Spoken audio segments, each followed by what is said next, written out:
बिस्मिल्लाहिर्रहमानिर्रहीम। अस्सलाम वालेकुम दोस्तों, आपसे दरख्वास्त है कि हमारे चैनल को प्लीज़ सब्सक्राइब करें। अब हम बात करते हैं आज के मौजू पे। तो आज का मौजू है बलूचिस्तान और इसमें भारत की रियासती दहशतगर्दी और इस वक्त की नज़ाकत। भारत एकदम से पाकिस्तान में बलूचिस्तान में दरअंदाज़ी और दहशतगर्दी के वाक़यात की तादाद क्यों बढ़ा रहा है और पाकिस्तान को इससे क्या फ़वाइद हासिल हो सकते हैं और मुमकिन चैलेंजेस क्या हैं, हम एक एक करके इस पे बात करेंगे। सबसे पहले मैं आपके इंटरेस्ट की तरफ आता हूँ कि बलूचिस्तान दरअसल क्या बलूचिस्तान के हालात पहले से बेहतर हैं या ख़राब हुए चाहते हैं। तो इस पर हम एक नज़र दौड़ाते हैं कि भारत को दहशतगर्दी फैलाने की जो जल्दी है उसका जवाब असल में इस सवाल के जवाब के अंदर है जो मैंने आपको पहले बताया। तो अगर हम देखें कि आज जब हम बात कर रहे हैं 2025 मई के महीने में, तो मैं आपको बताता हूँ कि इस वक्त बलूचिस्तान में बहुत ज़्यादा तरक्याती मंसूबा कुछ मुकम्मल हो गए हैं, कुछ वो जो हैं वो जारी हैं और कुछ बहुत जल्द मुकम्मल हो जाएंगे। तो दरअसल भारत जो बलूचिस्तान के अंदर दहशतगर्दी फैलाने की एक वजह तराशता है और जो लोगों को अपने झांसे में लेता है वो ये है कि बलूचिस्तान माली तौर पे जैसे कि पसमानदा है। तो इसका जो जवाब है हमारे इसी आज के व्लॉग में आएगा कि दरअसल बलूचिस्तान तरक्की कर रहा है। इसकी तरक्की के लिए मैं कुछ पॉइंट्स आपके सामने रखता हूँ एक एक करके। आपसे गुजारिश है कि आप इसे एंड तक सुनें ताकि आप असल मसले की जड़ तक पहुँच सकें। तो हम बात करते हैं तरक्की की। तो सबसे पहले हमारे जहन में आता है रिकोडिक मंसूबा। रिकोडिक मंसूबा दरअसल क्या है?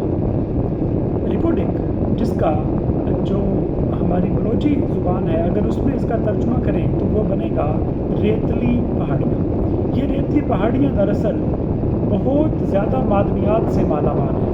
ये दुनिया में 5वें नंबर पर सोने और कॉपर के जो मादनियात हैं उनके ज़खायर लिए हुए हैं। इनकी मालियत अंदाज़न 5.9 बिलियन डॉलर्स है। ये रकम बहुत ज़्यादा है।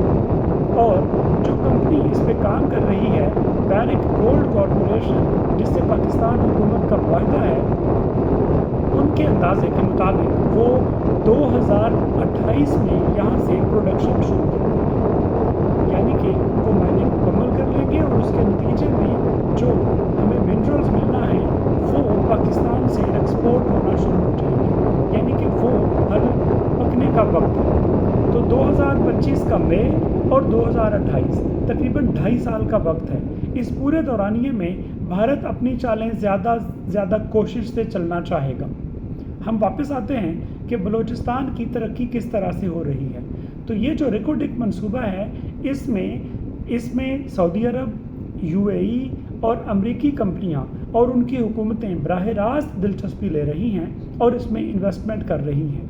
इस सिलसिले में हालिया जो सऊदी जो वफूद हैं उनके काफ़ी ज़्यादा विज़िट्स हो चुके हैं, पाकिस्तान के साथ MOUs साइन हो चुके हैं और इस पे काम काफ़ी तरक्की से जारी है।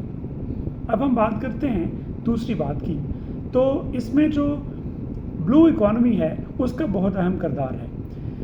हम जानते हैं कि बलूचिस्तान में गवादर पोर्ट है जिसे पाकिस्तान ने कई सालों की मेहनत से अपने दरीना दोस्त चीन के साथ मिलके ऑपरेशनल कर लिया है। ये भारत को एक नज़र भी नहीं भाता। भारत ने एक साजिश के तहत जो है, जैसे मुहावरतन कहते हैं कि ये जो ईरान के साथ भारत की मोहब्बत है, ये दरअसल जो है वो हुब्बे अली में नहीं बल्कि बुग़्ज़े मुआविया में है। तो इसका मतलब ये हुआ कि दरअसल पाकिस्तान को नुकसान पहुंचाने की खातिर भारत ने ईरान की चाबहार जो पोर्ट है उस पे जो उसको चलाने का और तरक्की करने के लिए सारी जिम्मेदारी खुद ली है ताकि वो पाकिस्तान को निशाना बना सके। लेकिन अल्हम्दुलिल्लाह पाकिस्तान ने जो गवादर के ज़रिए से, इसे हम ब्लू इकॉनमी कहते हैं, यानी कि जो समुद्री रास्ते से तजारत होगी और मशरिक़ वस्ता और यूरोप के तमाम ममालिक को चीन की मंडियों और रूस की मंडियों तक पहुँचने में बहुत ज़्यादा आसानी होगी, اس سے پاکستان کی اور بلوچستان کی تقدیر انشاءاللہ دنوں میں بدل جائے گی، تو اس کو روکنا چاہتے ہیں۔ یہ دوسرا نشانہ ہے جو کہ پاکستان آلریڈی کامیابی سے بالکل جو گوادر پورٹ ہے اس کو آپریشنل کر چکا ہے۔ اس کے ساتھ پاکستان نے گوادر ایئرپورٹ بنا لیا ہے، یعنی کہ جو پہلی ضرورت ہو سکتی ہے بین الاقوامی کمپنیوں اور ان کے جو ملازمین ہیں، مالکان ہیں، ان کو آسانی سے اپنے ملک آ جا سکے، وہاں سے ان کو کسی اور شہر ایک سڑک کے راستے نہ جانا پڑے، تو وہ بھی مکمل ہو گیا ہے۔ اس کے ساتھ ہم بات کرتے ہیں گرین پاکستان انیشیٹو جو پاکستان کا ہے، اس سلسلے میں ہزاروں ایکڑ اراضی جو ہے جو کہ بالکل بنجر پڑی ہوئی تھی بلوچستان میں، اس کو آباد کرنے کا سلسلہ جاری ہے۔ اس سلسلے میں کچھی کینال جو ہے وہ اپنی تکمیل کے مراحل میں ہے۔ اس سب کے نتیجے میں ہوگا کیا کہ جو لوکل بلوچی لوگ ہیں جن کو بھارت اس جھانسے میں لیتا ہے کہ یہاں پہ ترقی نہیں ہو رہی، آپ لوگ پسماندہ ہیں، وہ سب ختم ہو جائے گا، بھارت کا یہ بہانہ ہی ختم ہو جائے گا۔ اور یہ ہم نے ابھی 3 جو ہیں پروجیکٹس ان کی بات کی ہے۔ پہلی بات ہم نے کی ریکارڈنگ کی، دوسری بات ہم نے کی بلو اکانومی یعنی کہ گوادر پورٹ اور گوادر ایئرپورٹ کی، اور تیسری بات ہم نے کی ہے جو گرین پاکستان انیشیٹو ہے، یعنی کہ پاکستان میں زراعت کو جو بڑھاوا دیا جا رہا ہے اس میں بلوچستان خاص طور پہ ایک ٹارگٹ ہے تاکہ بلوچستان کی بہت سی لاکھوں ایکڑ زمین جو کہ بنجر پڑی ہے اس کو نہری نظام کے ذریعے سے منسلک کر کے آباد کیا جا سکے۔ اس کے بعد ہم بات کرتے ہیں کہ اس وقت حکومت پاکستان اور بلوچستان حکومت کے تعاون سے 73,000 بلوچستانی اسٹوڈنٹس پاکستان کی مختلف یونیورسٹیز میں اسکالرشپ پہ یعنی وظائف پہ پڑھ رہے ہیں۔ وہ جب پڑھ جائیں گے تو یقیناً ان کے پاس جابز کے مواقع موجود ہوں گے اور ان کے پاس کسی بھی دشمن کے ہاتھوں استعمال ہونے کے چانسز نہایت کم ہو جائیں گے۔ تو یہ ایک بہت اچھا اقدام ہے حکومت پاکستان اور حکومت بلوچستان کا کہ ان کے نوجوانوں کو، بلوچی نوجوانوں کو زیادہ سے زیادہ تعلیم دی جائے تاکہ وہ کسی دشمن کے ہاتھوں استعمال ہونے سے بچ جائیں۔ اس کے ساتھ جو ایجوکیشن کے سلسلے میں وہاں پہ پاکستانی افواج کی خدمات ہیں، اگر وہ دیکھی جائیں تو 13 کیڈٹ کالجز اس وقت بلوچستان میں کام کر رہے ہیں، جس میں لوکل بلوچی بچوں کو تعلیم حاصل کروائی جا رہی ہے، جس کے نتیجے میں وہ زیادہ سے زیادہ ترقی کے مواقع حاصل کر پائیں گے۔ اس کے علاوہ 321 ٹیکنیکل انسٹیٹیوٹس ہیں تاکہ ان بچوں کے پاس کوئی ہنر ہو، وہ وہاں پہ جو لگنے والی آنے والے سالوں میں انڈسٹری ہے اس سب سے فائدہ اٹھا سکے اور اس کا حصہ بن سکے۔ اس کے ساتھ اگر ہم بات کریں تو جب پاکستان بنا 1947 میں، جس وقت تقریباً 375 کلومیٹر صرف سڑکیں تھیں بلوچستان کے پاس، آج الحمدللہ وہ 25,000 کلومیٹرز کا ایک جال بن چکی ہیں۔ یعنی بلوچستان کے مختلف علاقوں کو، جو ترقی یافتہ علاقے ہیں ان کے ساتھ اور دوسرے صوبوں کے ساتھ یعنی کراچی، سندھ کے ساتھ اور ادھر پنجاب کے ساتھ اور کے پی کے ساتھ ملایا جا رہا ہے۔ اس کے بعد ہم بات کرتے ہیں کہ وہاں پہ عوام کی سہولت کے لیے کافی زیادہ ہسپتال بنائے جا رہے ہیں، جو افواج پاکستان کی مدد سے بھی بنائے جا رہے ہیں۔ حکومت بلوچستان اور وفاقی حکومت بھی بلوچستان پیکج کے تحت خصوصی طور پہ توجہ دے رہی ہے، جس سے لوگوں کا یہ احساس کہ وہاں پہ ترقی نہیں ہے وہ ہر گزرتے دن کے ساتھ کم سے کم ہوتا جائے گا، اور دشمن کو ان نوجوانوں کو استعمال کرنے کے مواقع بھی کم سے کم ملیں گے۔ اس کے بعد ہم بات کرتے ہیں کہ وہاں کے جو گورنمنٹ جو ہے دراصل وہ وہاں کے بلوچی ماہی گیر ہیں ان کی بہت زیادہ مدد کر رہی ہے۔ اس سے یہ ہوگا کہ جو ان پڑھ لوگ ہیں ان کو روزگار کے کافی زیادہ مواقع ملیں گے۔ تو اس سلسلے میں حکومت بلوچستان اور حکومت پاکستان ان ماہی گیروں کو نہ صرف ٹریننگ دیتی ہے بلکہ انہیں لانچز اور اس ماہی گیری کے متعلقہ جتنی بھی قسم کے آلات ہیں وہ مہیا کیے جاتے ہیں۔ تو ہم اس نتیجے پر پہنچے ہیں کہ بلوچستان میں کافی زیادہ طریقے سے یعنی تعلیم کے طریقے سے اور اس کی جو پورٹ ہے اس کے ذریعے سے اور جو میڈیکل کی سہولتیں ہیں اس کے ذریعے سے اور سڑکوں کا ایک جال بچھا کر، اس کے ساتھ ساتھ जो वहाँ पे कारोबार के मौके रिकॉर्ड से पैदा होंगे और जो ज़र मुबादला आएगा सिर्फ चंद सालों में, ज़्यादा से ज़्यादा 1.5 से 2 साल में किसी भी बलोच नौजवान को ये कहकर अपने झांसे में दुश्मन नहीं ले सकेगा कि आपका सूबा जो है वो तरक्की याफ्ता नहीं है। तो भारत के साथ सिर्फ ये 1.5 से 2 साल का वक्त है, इसमें वो पाकिस्तान पर ज़्यादा से ज़्यादा दहशतगर्दी के हमले करवाने की कोशिश करेगा। ऐसे में हमें बतौर पाकिस्तानी क्या करना चाहिए? हमें अफवाज पाकिस्तान के साथ शाना बशाना खड़े होना चाहिए।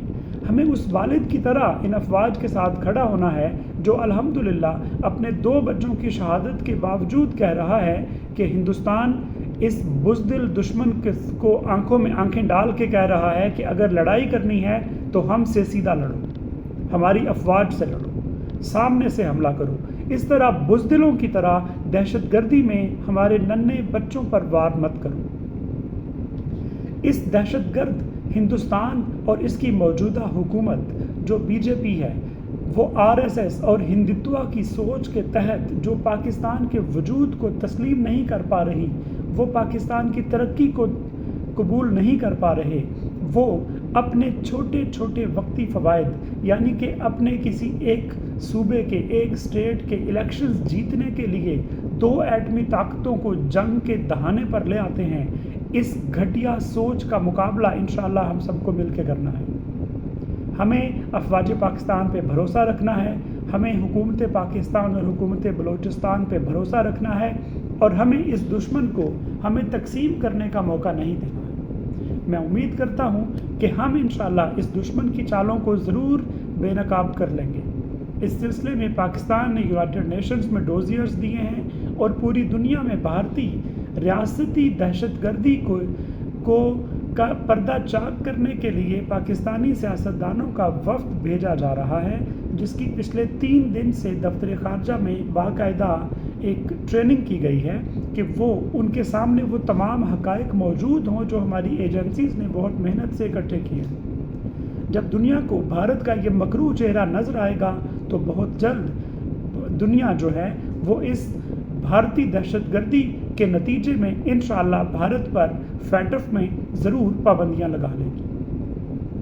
अब हम बात करते हैं कि अफवाज पाकिस्तान को क्या करना चाहिए। अगर हमारे जहन में ये सवाल आ रहा हो कि पाकिस्तान जो है वो भारत की तरह भारत पर हमला क्यों नहीं करता, तो इसका बहुत सादा सा जवाब है। पाकिस्तान किसी भी मुहज़्ज़ब कौम की तरह भारत के सिविल इलाकों पर हमला नहीं करेगा।